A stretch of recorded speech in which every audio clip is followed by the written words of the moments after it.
Hello children, welcome back to your channel study with Poonam ma'am. तो व्याकरण में बेटा जी आज हम देखेंगे पत्र लेखन, जिसे हम क्या कहते हैं, लेटर राइटिंग। पत्र लेखन क्या है? वैसे तो आज के युग में क्या है, इतना साइंस ने तरक्की कर ली है कि हम इसकी जगह मेल वगैरह भेजते हैं, ठीक है।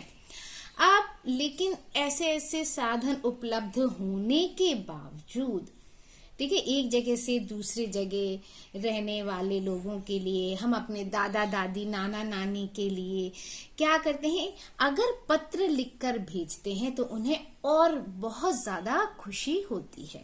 ये पत्र क्या होते हैं, जैसे एक बार आपने लिखकर भेज दिया, ठीक है, वो क्या करते हैं, उसे लेकर कई बार पढ़ सकते हैं, बार बार देख सकते हैं, है ना। जब भी उनका मन, ओह कितना अच्छा लगता है, उन्हें बहुत ही अच्छा लगता है, उन्हें बहुत प्यारा लगता है अगर हम अपने दादी नानी बड़े लोगों के लिए पत्र भेजते हैं। हालांकि आज के टाइम पे व्हाट्सएप हो गया, वीडियो कॉलिंग हो गई है, लेकिन फिर भी जो पत्र का महत्व है बेटा, वो कभी खत्म नहीं हो सकता। वो इससे भी ज्यादा अच्छा लगता है, उसे पढ़ने में बहुत इंटरेस्ट आता है बड़ों को। इसके अलावा कभी कभी क्या होता है, लेटर वैसे तो जनरली ऑफिस में, हर जगह, स्कूल में, सब जगह मेल हो गया है, लेकिन फिर भी कुछ ऐसी चीजें होती हैं, इंफॉर्मेशन होती हैं कि लेटर क्या होते हैं, ऑफिस से, पेरेंट्स के ऑफिस से, बैंक से भी कभी कभी हमारे पास लेटर आ जाते हैं और हमें उनका आंसर लिखना भी पड़ता है, बहुत सारी चीजें हमें उनको बतानी पड़ती है, तो लेटर लिखकर। तो ऐसे पत्रों में क्या होता है, जो हम ऑफिस या फिर हम कहीं स्कूल ऐसी जगह भेजते हैं, तो वहां हम अपनापन नहीं दिखाते हैं, वहां हमें क्या हो जाता है, हम मतलब जो पूछा गया है बस उतना ही आंसर लिखकर उनको भेज देते हैं। तो ये कहलाते हैं औपचारिक पत्र, यानी कि फॉर्मल लेटर। और जो हम अपने दादा दादी, अपने फ्रेंड्स को लिखते हैं, ये जो लेटर होते हैं वो होते हैं अनौपचारिक। हम आगे इनको पढ़ेंगे। सबसे पहले हम देख लेते हैं पत्र। पत्र क्या होता है बेटा, ये होता है हमारे अपने विचार हम दूसरों तक लिख कर पहुंचाना, है ना। तो हम लिख कर पहुंचाते हैं दूसरी जगह रहने वाले, दूर रहने वाले अपने दादा दादी को। आप हॉस्टल में रहते हैं तो कितना अच्छा लगता है हॉस्टल की सारी जानकारी अपने पेरेंट्स को देना, अपने सिस्टर को देना, अपने ब्रदर को देना, तो बहुत सारे अपने फ्रेंड्स को बताना कि हम कैसे क्या करते हैं। तो ये सब लिख कर भेजने में बहुत अच्छा लगता है और उसको बार बार पढ़ने में तो और भी मजा आता है, ठीक है। तो जिसके माध्यम से हम दूर अपने फ्रेंड्स को, अपने रिलेटिव्स को या किसी को भी अपने विचार एक दूसरे तक पहुंचाते हैं, उसे हम पत्र कहते हैं। अब बेटा पत्र जो होते हैं वो होते हैं दो प्रकार के। कैसे, कौन कौन से होते हैं? एक होता है औपचारिक और एक होता है अनौपचारिक। क्लियर? एक होता है औपचारिक, एक हो गया अनौपचारिक। औपचारिक में जैसे प्रार्थना पत्र है, एप्लीकेशन वगैरह है ना, व्यापारिक पत्र है, सरकारी पत्र है, अर्ध सरकारी पत्र है, ये चीजें क्या होती हैं, ये आती हैं आपकी औपचारिक पत्र में। अनौपचारिक पत्र में क्या आता है? निजी पत्र, पारिवारिक पत्र। निजी पत्र मतलब जैसे फ्रेंड्स को, रिलेटिव्स को, पारिवारिक भी, परिवार में अपने दादा दादी, नाना नानी, मौसी, चाचा, ताई वगैरह सब किसी को भी लिखते हैं, वो पारिवारिक पत्र हो गया, परिवार के बारे में अपनी सारी जानकारी। निजी पत्र जैसे फ्रेंड्स वगैरह को लिखना, है ना, तो ये हो गया निजी पत्र। अब जब हम पत्र लिखते हैं, ये सारी चीजें हमने देख ली। पत्र दो प्रकार के हो गए, औपचारिक जिसको हम कहते हैं फॉर्मल लेटर, अनौपचारिक यानी इनफॉर्मल लेटर। औपचारिक लेटर यानी प्रार्थना पत्र जो होते हैं बेटा, इसमें किस तरह के पत्र लिखे जाते हैं, इसमें हम मतलब जो पूछा गया है, जो हमें बताना है, बस वही चीजें हम लिखते हैं। इसमें आत्मीयता नहीं होती है ना। जैसे ये निजी पत्रों में क्या क्या होती है, आत्मीयता होती है, अपनापन होता है, हम अपने दिल की सारी बातें बताते हैं। मगर इसमें नहीं होता, इसमें जो पूछा होगा, जो जानकारी मांगी होगी वो चीजें, जैसे हम एप्लीकेशन लिखते हैं, प्रार्थना पत्र लिखते हैं, हमें छुट्टी चाहिए या कुछ, तो हम ये थोड़ी लिखेंगे मैं कैसे भी, क्या हुआ क्या नहीं हुआ, कैसा फील हो रहा है कैसा नहीं। हम क्या लिखते हैं कि हमें क्या हुआ है, बुखार आ गया है और हमें कितने दिन की छुट्टी चाहिए, मतलब विषय में ये चीजें होती हैं, है ना। आपको कारण बताना होता है, क्या हुआ है, कब से हुआ है और कितने दिन की आपको छुट्टी चाहिए। लेकिन यही चीजें हम अपने किसी रिलेटिव को बताते हैं तो हम पूरी कहानी बताएंगे कि हम कैसे हुआ, हमको फीवर भी आ गया तो हमें कैसे आया, फिर क्या फील हुआ, क्या लगा, क्या नहीं हुआ, सारी चीजें हम क्या बताते हैं, अनौपचारिक लेटर में बताते हैं। अब सबसे ज्यादा ध्यान देने वाली बातें क्या क्या है निबंध लिखते समय, ये देखिए। सबसे ज्यादा ध्यान देने वाली बातें हैं कि भाषा जो होनी चाहिए हमारी, वो कैसी होनी चाहिए, सरल और स्पष्ट होनी चाहिए।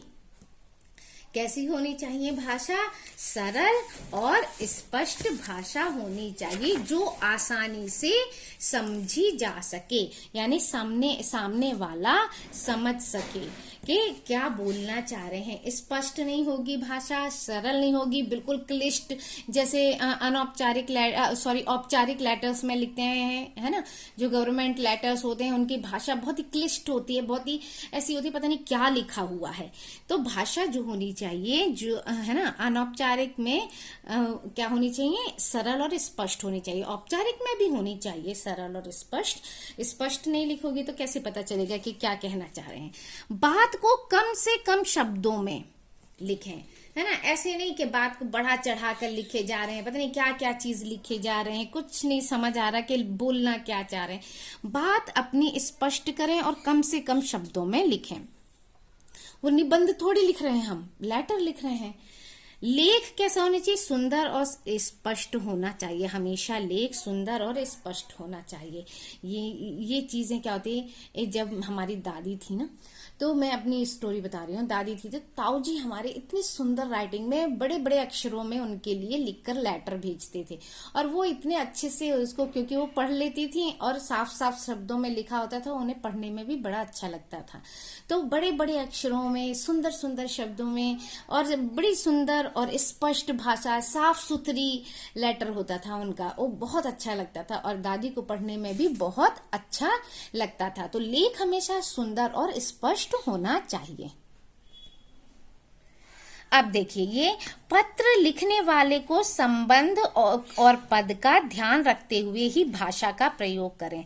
अब जैसे आप अपने बॉस को लिख रहे हैं, यानी या स्कूल के प्रिंसिपल को लिख रहे हैं, किसी को भी पत्र लिख रहे हैं, तो उसका संबंध क्या है, उसका पद क्या है, उसकी गरिमा का ध्यान रखते हुए ही भाषा का प्रयोग करना चाहिए। अनौपचारिक लेटर में जैसे भी लिखते हैं, तो जैसे दादी बड़े बुजुर्ग को लिख रहे हैं, तो आप रेस्पेक्ट करके लिखेंगे उनका, ऐसे नहीं कि तू तड़ाक में बातें कर रहे हैं, ऐसे नहीं। पत्र लिखते समय इन सारी चीजों का ध्यान रखना चाहिए। विनम्रता से पत्र लिखना चाहिए, ऐसे नहीं कि उसमें बिल्कुल क्लिष्ट और गलत भाषा का प्रयोग हो, ऐसा नहीं होना चाहिए। विनम्रता से पत्र लिखें। पत्र लिखने के पश्चात उसे अवश्य पढ़ लें, ठीक है, एक बार रीचेक जरूर कर लें, जिससे कि आपको संतोष हो जाए कि जो पत्र लिखा है, जो आपका उद्देश्य है लिखने का, वो क्या हो गया है, पूरा हो गया। ये नहीं है कि मैंने जो बोलना चाह रहा था वो तो बात आई नहीं और सारी बातें दुनिया भर की हमने लिख दी, ऐसा तो नहीं है। तो इसीलिए पत्र को जरूर दोबारा से पढ़ें कि हमने लिखा क्या है और सही लिखा है, ठीक है। पत्र के जो अंग होते हैं, चाहे हम औपचारिक पत्र लिखें, अनौपचारिक पत्र लिखें, उनके अंग क्या होते हैं, जैसे प्रेषक का पता, स्थान और तिथि, है ना। प्रेषक का पता, स्थान और तिथि, यानी जो ये क्या होता है, ये लेटर के बाईं तरफ लिखा जाता है, ऊपर बाईं तरफ कोने में लिख देते हैं प्रेषक का पता, कहाँ से लिख रहे हैं। आजकल तो वैसे सिर्फ क्या करते हैं, जैसे ये लिखा कि ये लिखा दिल्ली और उस दिन की डेट डाल दी, आजकल ऐसे होता है। लेकिन पहले क्या करते हैं, पूरा एड्रेस लिखा होता था कि कहाँ, हाउस नंबर, कौन सा रोड, क्या क्या चीजें हैं, सब चीज लिखकर उसके बाद लेटर शुरू करते थे। पाने वाले का संबोधन, यानी जैसे दादाजी हैं, दादी हैं, या सर, मैम, तो इस तरह के संबोधन करने चाहिए।